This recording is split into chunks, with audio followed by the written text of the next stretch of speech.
Fisher की बीमारी के बारे में अब तक हमने जो जानकारी ली कि फिशर क्या होता है, फिशर के लक्षण क्या होते हैं, फिशर किन किन लोगों में ज़्यादा होता है और फिशर से बचाव के क्या उपाय हैं, और इसके अलावा फिशर हो जाए तो हमें क्या उपाय करने चाहिए कि वो उसका जो ज़ख्म है वो भर जाए।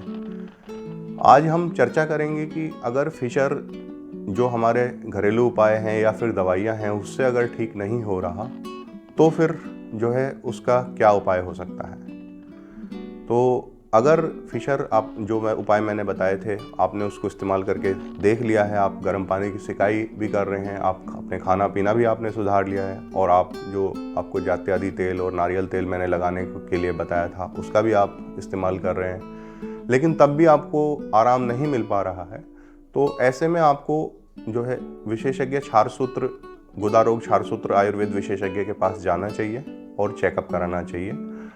ऐसा हो सकता है कि आपका जो फिशर है वो पुराना हो, जख्म गहरा हो, या फिर उसमें साथ में मस्सा हो जिसको हम सेंटिनल टैग बोलते हैं। ऐसे केस में हमें दवाइयों से और घरेलू उपायों से आराम नहीं मिलता, रिजल्ट कम मिलता है। तो उसमें क्या करना पड़ेगा?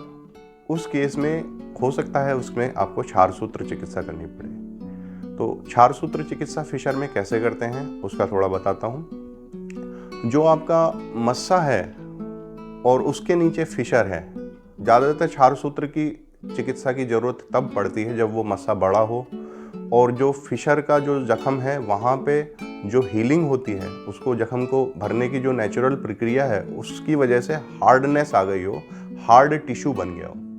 तो उस केस में आपको लोकल एनेस्थीसिया दे के डॉक्टर, जो आपके क्षारसूत्र के डॉक्टर हैं, वो आपको लोकल एनेस्थीसिया उसी जगह पे एनेस्थीसिया देंगे सुन करने की सुई लगा के, और वो जो फिशर का जो बेस है उसके थ्रू क्षारसूत्र को बांध देंगे। क्षारसूत्र एक आयुर्वेद दवा लगा हुआ धागा होता है, उसको उसमें बांध देते हैं फिशर में, और फिर उसकी ड्रेसिंग कर देंगे।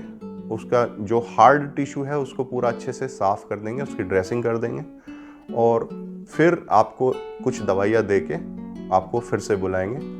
अब ये काम कैसे करता है कि जो आपका जो मस्सा है और फिशर का जो अनहेल्दी टिश्यू है, जो हार्ड टिश्यू है, वो क्षारसूत्र से जो है वो कट जाता है, वो निकल जाता है कट के, और वहाँ पे एक फ्रेश जख्म बन जाता है, फ्रेश वुंड बन जाता है।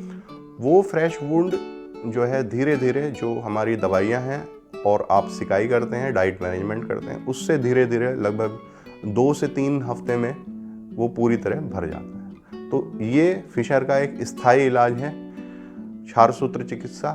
अगर आपको इस फिशर की समस्या है और वो दवाइयों से ठीक नहीं हो रही है तो ये एक रेकमेंडेड प्रोसीजर है। इसमें काटापीटी, चीराफाड़ी न्यूनतम होती है, कम से कम होती है।